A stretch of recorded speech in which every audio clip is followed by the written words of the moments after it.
दोस्तों आज हम करेंगे मॉक टेस्ट, क्योंकि मॉक टेस्ट किसी भी एग्जाम को क्लियर करने का सबसे बेस्ट तरीका है। क्योंकि मॉक टेस्ट देने से आपको पता चल जाता है कि आपकी तैयारी किस लेवल पर है और आप कितने समय में कितने क्वेश्चन को अटेम्प्ट कर सकते हैं और आपका कौन सा विषय कमजोर है जिसकी आप बेहतर तरीके से तैयारी कर सकते हैं। तो आप मॉक टेस्ट जरूर दें और देखते हैं आपके क्वेश्चन कितने क्वेश्चन ठीक होते हैं। तो कमेंट बॉक्स में जरूर लिखना कि हमारे इतने क्वेश्चन ठीक थे, मुझे भी पता चल जाए कि आपकी तैयारी कितनी अच्छी है। तो चलते हैं पहले क्वेश्चन पर। क्वेश्चन नंबर 1 है, चौधरी चरण सिंह विश्वविद्यालय ने 2 फरवरी 2020 को कौन सी सालगिरह बनाई है। तो इसे कितने साल हो गए चौधरी चरण यूनिवर्सिटी को स्थापित हुए। तो उसका राइट आंसर होगा ऑप्शन सी, 2 फरवरी 2020 को इसने 50वीं सालगिरह या 50 साल स्थापित हो गए, इसे स्थापित हुए 50 साल हो गए, यानी कि गोल्डन जुबली मनाई है इन्होंने 2 फरवरी 2020 को। और ये आपको पता कहाँ है, तो ये हिसार में स्थापित है, हरियाणा, ये हिसार में चौधरी चरण सिंह विश्वविद्यालय। नेक्स्ट क्वेश्चन पर चलते हैं। कुरुक्षेत्र में अंतर्राष्ट्रीय गीता जयंती महोत्सव कब से कब तक मनाया जाएगा। तो इसका राइट आंसर होगा ऑप्शन सी, 17 दिसंबर से 25 दिसंबर तक कुरुक्षेत्र में अंतर्राष्ट्रीय गीता जयंती महोत्सव मनाया जाएगा। ये क्वेश्चन भी आपके लिए इंपॉर्टेंट है। और दोस्तों मैं आपसे कहता हूँ, अपनी लाइफ में कामयाब होना तो अपने लिए एक टारगेट फिक्स करो और जी जान ला दो उसे पाने के लिए, आपकी लाइफ ऑटोमेटिक परफेक्ट हो जाएगी। चलते हैं नेक्स्ट क्वेश्चन पर। हरियाणा की कौन सी तीरंदाज खिलाड़ी जो 2021 में जापान के टोक्यो में होने वाले ओलंपिक में भाग लेगी। तो हरियाणा की इकलौती खिलाड़ी है जो तीरंदाज होगी और 2021 में टोक्यो में होने वाले खेलों में भाग लेगी। तो राइट आंसर होगा ऑप्शन बी, संगीता मलिक एक ऐसी हरियाणा खिलाड़ी है भारत की, मान लो, जो तीरंदाज में भाग लेगी हरियाणा की इकलौती। तो संगीता मलिक, और इसके बारे में जान लेते हैं कहाँ से ये। संगीता मलिक गांव उमराव हिसार से बिलोंग करती है और ये तीरंदाज में टोक्यो ओलंपिक में भाग लेगी। हाकाबोराजी किन देशों के बीच में ट्राई पॉइंट सीमा है। तो हाकाबोराजी किन देशों के बीच में ट्राई पॉइंट सीमा रेखा है। तो यह राइट आंसर होगा ऑप्शन डी, भारत, चीन और म्यांमार तीनों देशों के बीच में ट्राई पॉइंट सीमा है यहाँ हाकाबोराजी। नेक्स्ट क्वेश्चन है, निम्न में से किस राजा की राजधानी हरियाणा का थानेश्वर शहर था। तो किस राजा की राजधानी हरियाणा का थानेश्वर शहर था। तो इसका राइट आंसर होगा ऑप्शन बी, हर्षवर्धन की। और हर्षवर्धन का जन्म हुआ था 590 में और इन्होंने गद्दी कब संभाली थी 606 में और 647 में इनकी मृत्यु हो गई थी। आपको यह भी याद रखना है। दोस्तों अगर आपको वीडियो पसंद आए तो वीडियो को लाइक और चैनल को सब्सक्राइब जरूर कर देना और साथ में बेल आइकन दबा देना ताकि आने वाली हर वीडियो को नोटिफिकेशन मिलता रहे और आपकी तैयारी बेहतर तरीके से चलती रहे। नेक्स्ट क्वेश्चन है, हरियाणा के किस जिले के डॉक्टर विकास शर्मा को डॉक्टर सर्वपल्ली राधाकृष्णन राष्ट्रीय शिक्षक पुरस्कार 2020 से सम्मानित किया। तो किस जिले के हैं डॉक्टर विकास शर्मा जिनको है सर्वपल्ली राधाकृष्णन राष्ट्रीय शिक्षक पुरस्कार मिला है। तो राइट आंसर होगा ऑप्शन सी, ये हिसार जिले से बिलोंग करते हैं। नेक्स्ट क्वेश्चन है, हरियाणा के किस शहर में महिमा प्रथा शक्ति की चर्चा चीनी यात्री हेन सांग द्वारा लिखी गई पुस्तक में की गई है। तो किस महिमा प्रथा शक्ति की चर्चा चीनी यात्री चौंग द्वारा लिखी गई पुस्तक में की गई है। तो किसकी की गई है। तो right answer option A, Thaneshwar की गई है। चीनी यात्री एन स्वांग द्वारा लिखी गई पुस्तक में थानेश्वर की चर्चा की गई है। नेक्स्ट क्वेश्चन है, सूरसेन महाजनपद की राजधानी क्या थी। सूरसेन महाजनपद की राजधानी क्या थी। तो राइट आंसर होगा ऑप्शन बी, सूरसेन महाजनपद की राजधानी मथुरा थी और ये उन 16 महाजनपदों में से एक जनपद है, आपको याद रखना है। इसके बारे में जान लेते हैं। सूरसेन महाजनपद उत्तर भारत का प्रसिद्ध जनपद था। मथुरा और इसके आसपास के क्षेत्र इस जनपद में शामिल थे और आधुनिक मथुरा नगर इसकी राजधानी थी। हरियाणा के बड़खल झील की स्थापना कब की गई। तो इसका आंसर तो शायद आपको पता ही होगा। तो राइट आंसर होगा ऑप्शन सी, हरियाणा के बड़खल झील की स्थापना 1947 सिंचाई परियोजना के तहत की गई थी। नेक्स्ट क्वेश्चन है, हरियाणा के किस जिले की जिला परिषद प्रदेश की ऐसी पहली परिषद बन गई है जिसने लोकसभा और विधानसभा की तर्ज पर 2 दिवसीय सत्र शुरू किया है। तो सबसे पहले ऐसी कौन सी जिला परिषद है। तो राइट आंसर होगा ऑप्शन सी, फतेहाबाद ऐसी जिला परिषद है जिसने लोकसभा और विधानसभा की स्तर पर 2 दिवसीय सत्र शुरू किया गया ताकि लोगों की समस्या को सुना जा सके और बाद में उन्हें ऊपर ले विधानसभा में ले जाया जा सके और वहां से उसका समाधान किया जा सके। दोस्तों हम आपके लिए डेली करंट अफेयर भी करंट एचएससी की हरियाणा करंट अफेयर भी कराते हैं, तो आप वही वीडियो भी डेली देखें और चैनल को सब्सक्राइब कर लें। क्वेश्चन नंबर 11 है, हरियाणा के किस जिले में देश की पहली जर्मनी की बनी क्रशर मशीन लगाई गई है? ये क्वेश्चन आपके लिए मोस्ट इंपोर्टेंट है। तो वह किस जिले में लगाई गई है देश की पहली जर्मनी से बनी क्रशर मशीन? तो राइट आंसर होगा ऑप्शन डी, ये अंबाला में लगाई गई है। और ये एक ऐसी मशीन है जो अपशिष्ट पदार्थों या कूड़ा कचड़ों पदार्थों से खाद को बनाती है और वायु प्रदूषण या वातावरण को शुद्ध करती है। तो यह जटवाड़, अंबाला के जटवाड़ गांव में लगाई गई है और next gen energy limited company द्वारा स्थापित की गई है। नेक्स्ट क्वेश्चन है, निम्न में से कौन सा द्वितीय प्रदूषक के रूप में जाना जाता है? इनमें से कौन सा द्वितीय प्रदूषक के रूप में जाना जाता है? तो राइट आंसर होगा ऑप्शन ए, ओजोन को द्वितीय प्रदूषक के रूप में जाना जाता है। और ये बाकी जो है ये प्रथम प्रदूषक के रूप में जाने जाते हैं। प्रथम प्रदूषक वो होते हैं जो सीधे तौर पर उत्पन्न होते हैं और द्वितीय प्रदूषक वो होते हैं जो इन प्रदूषकों की सहायता से बनते हैं। अब जान लेते हैं, द्वितीय प्रदूषक प्राथमिक प्रदूषकों से उत्पन्न होते हैं। इसके उदाहरण है ओजोन, फॉर्मेल्डिहाइड, धुआं, ये द्वितीय प्रदूषक है।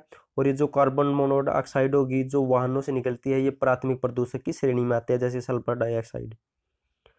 नेक्स्ट क्वेश्चन है, प्रकाश का रंग निर्धारित होता है। तो प्रकाश का रंग किसके द्वारा निर्धारित होता है? तो राइट आंसर होगा ऑप्शन बी, प्रकाश का रंग तरंगदैर्घ्य से निर्धारित होता है। आपको ये याद रखना इंपॉर्टेंट क्वेश्चन है।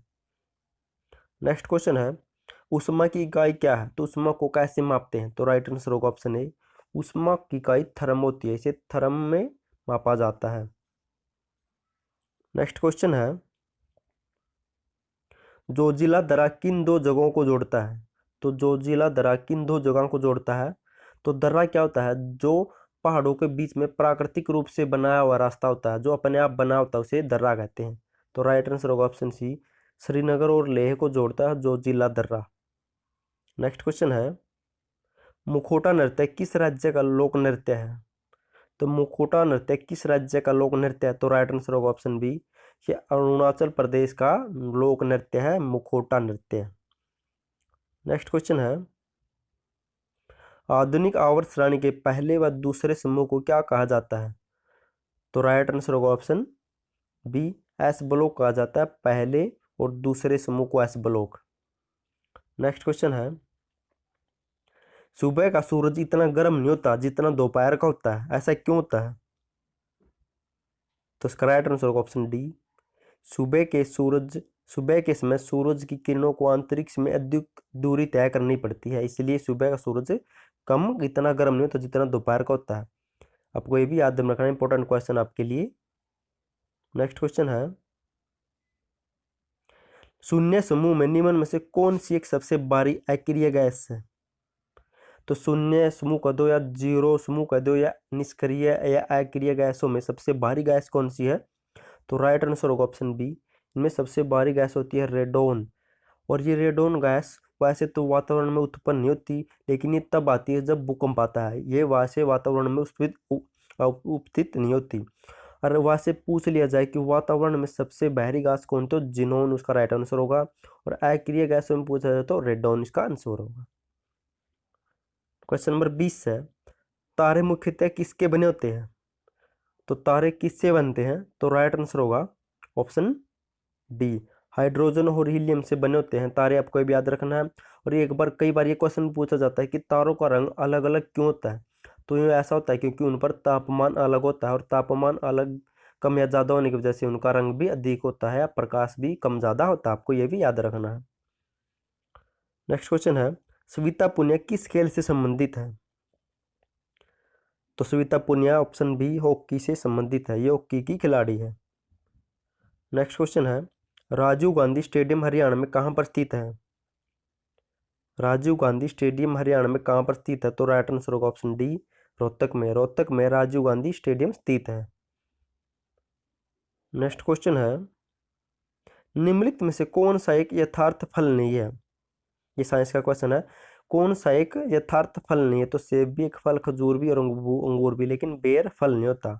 तो राइट आंसर होगा ऑप्शन डी, बेर। नेक्स्ट क्वेश्चन है, हरियाणा गठन के समय देश का उपराष्ट्रपति कौन था? जब हरियाणा का गठन हुआ 1966 में, तो देश का राष्ट्रपति कौन था?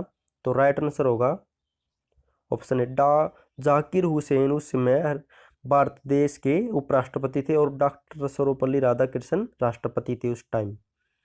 नेक्स्ट क्वेश्चन है, इटली में भारत का राजदूत किसे नियुक्त किया गया है?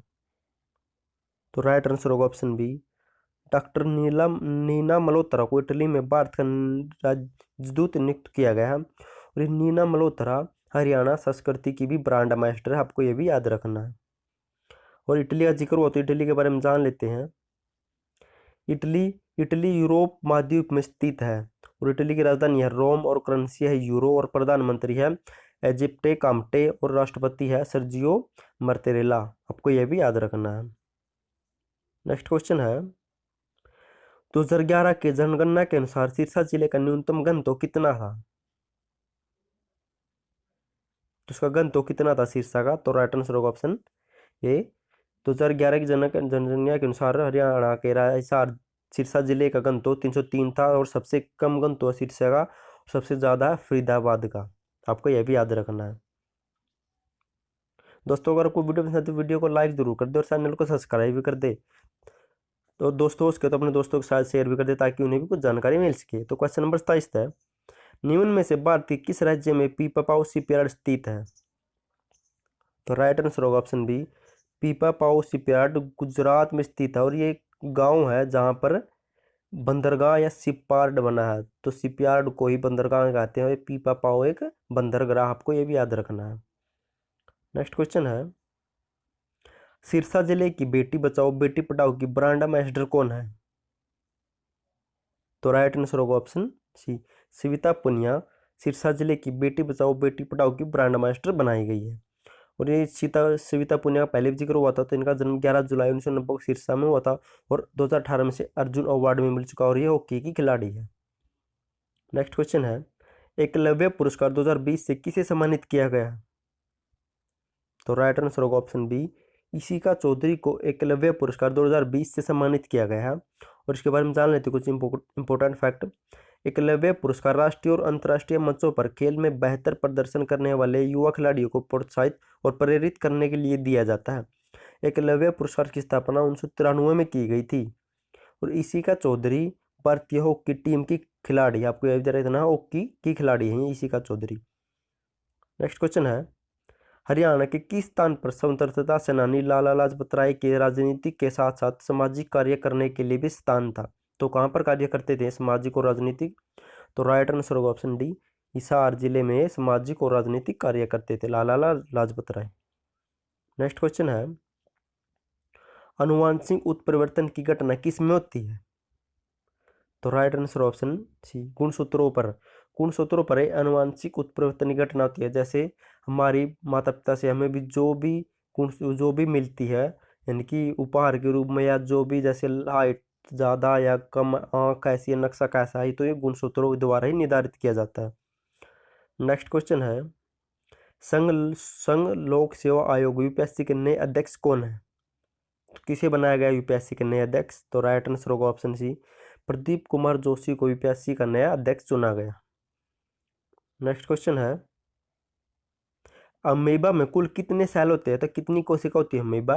तो राइट आंसर होगा ऑप्शन है, अमीबा एक कोशिकीय होता है। तो अमीबा में एक सेल पाई जाती है, आपको याद आ रहा है, इंपॉर्टेंट क्वेश्चन है, ये चर्चा पूछ चुकी है कई बार एग्जाम में। नेक्स्ट क्वेश्चन है, निम्न में से कौन सा अमल फोटोग्राफी में उपयोग किया जाता है? तो फोटोग्राफी के लिए किस अमल का उपयोग किया जाता है? तो राइट आंसर होगा ऑप्शन बी, ऑक्सालिक अमल का प्रयोग फोटोग्राफी में किया जाता है, ऑक्सालिक अमल का।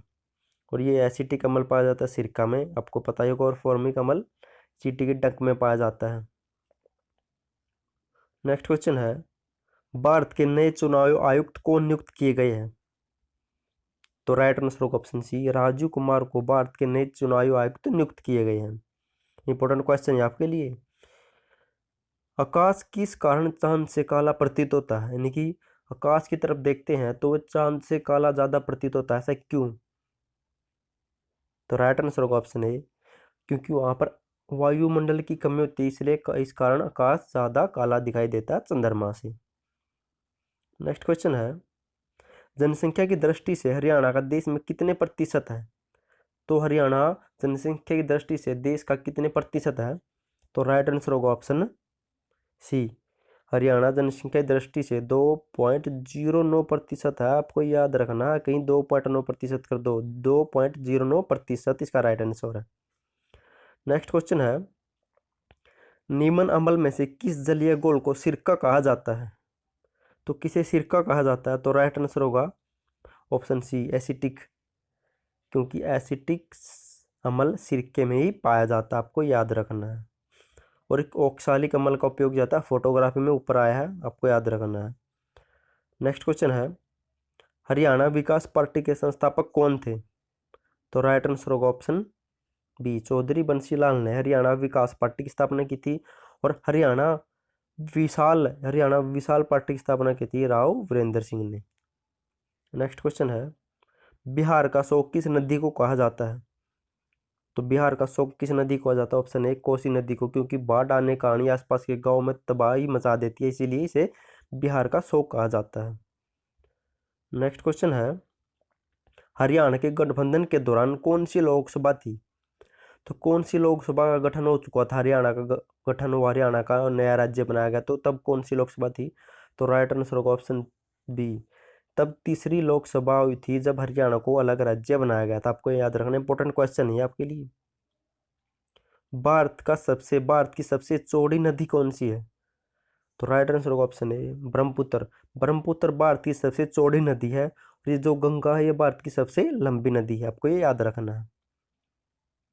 नेक्स्ट क्वेश्चन है, 1968 में हरियाणा विधानसभा में कुल कितनी सीटों की संख्या थी? तो हरियाणा में कुल कितनी सीटें थी 1968 में? तो राइट आंसर होगा ऑप्शन सी, तब 81 सीटें थी। 1954 में वो जब हरियाणा अलग हुआ तो जब 54 सीटें थी, लेकिन 1967 में बढ़ाकर इन्हें 81 कर दिया, और 1977 में बढ़ाकर इन्हें 90 कर दिया, और वर्तमान में भी 90 विधानसभा सीटें हरियाणा में। नेक्स्ट क्वेश्चन है, पौधे मुख्यतः किससे पोषक तत्व प्राप्त करते हैं? वातावरण से, क्लोरोफिल से, प्रकाश से, मिट्टी से? तो पौधे ऑप्शन डी, पोषक तत्व मिट्टी से प्राप्त करते हैं अपनी जड़ों की सहायता से। नेक्स्ट क्वेश्चन है, राज्य के महाधिवक्ता को कौन नियुक्त करता है? यानी राज्य के एडवोकेट जनरल को कौन नियुक्त करता है? राज्यपाल की सहमति से राष्ट्रपति, मुख्यमंत्री की सहमति से राज्यपाल, स्वयं राज्यपाल, या इनमें से कोई नहीं? तो राइट आंसर होगा ऑप्शन सी, स्वयं राज्यपाल महाधिवक्ता यानी एडवोकेट जनरल को ही नियुक्ति करता है। और हरियाणा का एडवोकेट जनरल कौन है वर्तमान में? तो बलराज वर्तमान में हरियाणा का एडवोकेट जनरल, आपको यह भी याद रखना है। नेक्स्ट क्वेश्चन है, मनुष्य में ऐच्छिक गतिविधियों का नियंत्रण किसके द्वारा किया जाता है? तो ऐच्छिक गतिविधियों पर नियंत्रण कौन करता है? Right answer option A, cerebrum. इनकी जैसे हम अपने मर्जी से हाथ को बंद या ऊपर नीचे उठा सकते हैं, इसे ऐच्छिक गतिविधियां कहते हैं। जैसे छींकना, आंखों में पलक का झपकना, इन्हें अनैच्छिक प्रतिक्रिया कहते हैं या गतिविधियां कहते हैं। तो इसको ऐच्छिक की गतिविधियों पर नियंत्रण कौन करता है? तो सेरिब्रम। नेक्स्ट क्वेश्चन है, निम्नलिखित में से कौन विश्व का पहला लैपटॉप कंप्यूटर बाजार में आया था? तो विश्व का पहला लैपटॉप कंप्यूटर बाजार में आया था, वह कोई क्या नाम था उसका? तो राइट आंसर होगा ऑप्शन बी, इप्सन ऐसा पहला लैपटॉप कंप्यूटर था जो बाजार में आया था, यानी कि लैपटॉप था। नेक्स्ट क्वेश्चन है, भारत के राष्ट्रपति लोकसभा में तथा राज्यसभा में कुल कितने सदस्यों को मनोनीत करते हैं? तो कितने सदस्यों को मनोनीत करते हैं? तो राइट आंसर होगा ऑप्शन सी, 14 सदस्यों को मनोनीत करते हैं।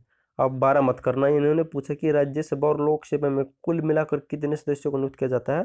तो 12 और 2 14 सदस्यों को मनोनीत करते हैं दोनों मिलाकर। नेक्स्ट क्वेश्चन है, हरियाणा राज्य से संसद के ऊपर के सदन के लिए कितनी सीटों को आवंटित किया गया है? तो आप यहाँ पर ऊपर सदन सुनकर विचलित मत हो जाना, क्योंकि यहाँ पर ऊपर सदन यानी कि राज्यसभा कहा गया। तो राज्यसभा की कितनी सीटों को आवंटित किया गया? तो हरियाणा में। तो राइट आंसर होगा ऑप्शन ए, हरियाणा में 5 राज्यसभा की सीटें हैं और 10 है लोकसभा की, और विधानसभा की 90 सीटें हैं। नेक्स्ट क्वेश्चन है, एक निब्बल कितने बीटों के बराबर होती है? तो एक निब्बल कितने बीटों के बराबर होती है? तो राइट आंसर होगा ऑप्शन बी, या 4 बीट के बराबर होती है। इसके बारे में जान लेते हैं डिटेल से। 4 बीट्स का एक निब्बल बनता है और 8 बीट्स को एक बाइट कहा जाता है, आपको याद रखना है। क्वेश्चन नंबर 51 है, निम्नलिखित में से मेघ का पर्यायवाची इंगित करिए। अब हिंदी क्वेश्चन आ गए हैं। निम्नलिखित में से मेघ का पर्यायवाची इंगित करिए, इनमें से मेघ का पर्यायवाची कौन सा है? तो मेघ को बादल कहा जाता है, तो और क्या कहा जाता है? राइट आंसर होगा ऑप्शन सी, मेघ को प्योद भी कहा जाता है। और आप ये एक बात याद रखना, जब भी मेघ या बादल का पर्यायवाची है तो उसके पास उसके लास्ट में द का उपयोग किया जाता है, द अक्षर पाया जाता है। अगर यहाँ पर ये ज जलद है नहीं, अगर यहाँ पर जय की थोड़ा द होता तो जलद, तो ये भी मेघ का पर्यायवाची हो जाता है, क्योंकि मेघ में द आता है लास्ट में, आपको याद रखना है। नेक्स्ट क्वेश्चन है, जो ज्ञात इतिहास से पहले उसे क्या कहा जाता है? वाक्यांश के लिए एक शब्द को चुनिए।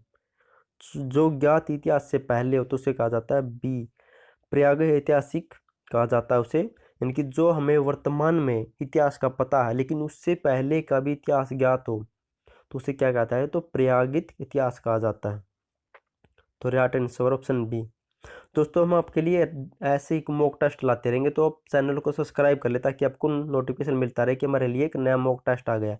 और हम साथ साथ डेली करंट अफेयर कहते हैं हरियाणा की, और ये करंट अफेयर महत्वपूर्ण या इंपॉर्टेंट रोल निभाती है हरियाणा के एग्जाम में, तो इसलिए आप चैनल को सब्सक्राइब जरूर कर लें। क्वेश्चन नंबर 53 है, निम्नलिखित में से कौन सा शब्द कोयल का पर्याय नहीं है, पर्यायवाची नहीं है? तो इनमें से कौन सा कोयल का नहीं है?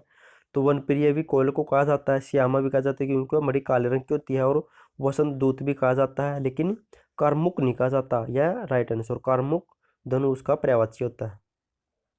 राइट आंसर कारमुक। नेक्स्ट क्वेश्चन है, नीचे दिए गए तत्सम तद्भव शब्द के युगों में से कौन सा गलत है? तो आपको गलत की पहचान करनी है। तो वचन का बहन होता है, गंभीर का गहरा होता है, पुराण का पुराना होता है, लेकिन कपाट का कपड़ा नहीं होता। कपाट का होता है किवाड़ और कपड़ा, यानी कि तत्सम में किवाड़ कहा जाता है और तद्भव में कपड़ा कहा जाता है। तो right answer option B. Next question है, उच्चारण शब्द में उपसर्ग कौन सा है? तो उच्चारण में कौन सा उपसर्ग आता है? तो राइट आंसर होगा ऑप्शन सी, उच्चारण में उत उपसर्ग को आ जाता है। जो शब्द वाक्य के शुरू में लाकर उससे अनेक शब्द बनाए जैसे उसे उपसर्ग कहते हैं, और जो वाक्य के अंत में लगकर नए शब्द बनाता है उन्हें प्रत्यय कहते हैं। तो उच्चारण में उत का प्रयोग किया जाता है। करणीय शब्द में कौन सा प्रत्यय होता है? तो क्वेश्चन भी आपके लिए इंपॉर्टेंट है। तो राइट आंसर होगा ऑप्शन सी, करणीय में अन्य प्रत्यय का उपयोग किया जाता है। शायद ही आपके लिए नया होगा। नेक्स्ट क्वेश्चन है, निम्नलिखित में से वर्तनी की दृष्टि से कौन सा शब्द शुद्ध है? तो शुद्ध की पहचान करनी है। तो राइट आंसर होगा ऑप्शन सी, बारात और वसंत। बसंत नहीं होती, वसंत होती है, और बारात नहीं होती, बारात होती है। ऑप्शन सी इसका राइट आंसर, बारात और वसंत। नेक्स्ट क्वेश्चन है, चिरतन का सही विलोम क्या है? तो चिरतन का सही विलोम क्या है? तो राइट आंसर होगा ऑप्शन ए, नस्वर। यानी कि जो कभी भी नष्ट होना है या नस्वर न हो उसे नस्वर कहा जाता है। नेक्स्ट क्वेश्चन है, आपके लिए भी इंग्लिश के क्वेश्चन आएंगे, इंग्लिश भी आपके लिए इंपॉर्टेंट है। प्लेस दैट प्रोवाइड रेफ्यूज, यानी कि ऐसा स्थान जो आश्रय देता है तो उसे क्या कहा जाता है? न्यू वर्ल्ड वर्ड सब्स्टिट्यूशन, अनेक शब्दों के लिए एक शब्द। तो उसका राइट आंसर ऑप्शन डी, उसे असाइलम कहा जाता है। जो लोगों को आश्रय देता है उसे असाइलम कहा जाता है। तो नेक्स्ट क्वेश्चन है, ए पर्सन हु गैम्बल्स और बैट्स, एक ऐसा व्यक्ति जो जुआ या दाव लगाता है तो उसे क्या कहा जाता है? तो राइट आंसर होगा ऑप्शन ए, उसे पंटर कहा जाता है। नेक्स्ट क्वेश्चन है, एंटोनियम आ गया आपके लिए। इंसॉल्वेंट क्या होता है? इंसॉल्वेंट का पर्यायवाची बताइए। तो इंसॉल्वेंट होता है डीड या निकम्मा। डीड होता है जो डीठ नहीं होता, जो किसी की निमानता आकड़ता है, तो उसका इसे इंसॉल्वेंट कहते हो। तो right answer option D, humble. जो विनम्र होता है, नरम होता है, उसे हम्बल कहा जाता है। Next question, incredible. इनक्रेडिबल से तो शायद आप वाकिफ तो हो गए, क्योंकि नरेंद्र मोदी कहते हैं अतुल्य भारत। तो इनक्रेडिबल होता है अतुल्य, जो अलग होता है सबसे, जो अविश्वसनीय होता है। जैसे हम अतिशोक्ति अलंकार लगाते हैं, अतुल्य, ऐसा कहीं पर नहीं बढ़ा चढ़ा कर रहते हैं। तो इसका अंटोनिम होता है बिलीवेबल, विश्वसनीय, यानी कि जो वर्तमान में है विश्वसनीय है, ऐसा है। तो right answer option B. Synonym है अबडेंट। अबडेंट क्या होता है? तो अबडेंट होता है जो प्रचुर मात्रा में हो या ज़्यादा हो, उसे कहते हैं अबडेंट।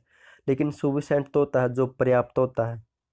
तो राइट आंसर होगा ऑप्शन बी पेंटीफुली, यह होता है प्रचुर मात्रा में या ज़्यादा, तो इसका राइट आंसर होगा ऑप्शन बी पेंटीफुल। पेटी, तो पेटी, पेटी माने होता है दया, रहम, और इसका सिनोनिम होगा मर्सी। मर्सी माने भी दया रहम होता है। और ये क्या लेती है? एरर। एरर इनमें से एरर किस वाक्य में है? He is suffering with flu. तो राइट आंसर होगा ऑप्शन सी, इसमें तीसरे में एरर है, क्योंकि सफरिंग के साथ फ्रॉम का प्रयोग किया जाता है, फ्रॉम का, क्योंकि वह सफरिंग के साथ नहीं, सफरिंग, सफरिंग यानी कि पीड़ा से दुखी है, पीड़ा के साथ दुखी नहीं, पीड़ा से दुखी है, तो सफरिंग फ्रॉम का प्रयोग होगा, विद की जगह पर फ्रॉम का प्रयोग किया जाएगा। दोस्तों हम आपके लिए ऐसे ही मॉक टेस्ट लाते रहेंगे और आगे जाके रीजनिंग और मैथ के भी जोड़ेंगे। फिलहाल हम ये मॉक टेस्ट यहीं तक था, तो आप वीडियो को लाइक और चैनल को सब्सक्राइब करते रहो। हम आपके लिए रोज़ डेली मॉक टेस्ट लाने की कोशिश करेंगे ताकि आपकी तैयारी बेहतर तरीके से होती रहे। तो thank you so much video देखने के लिए।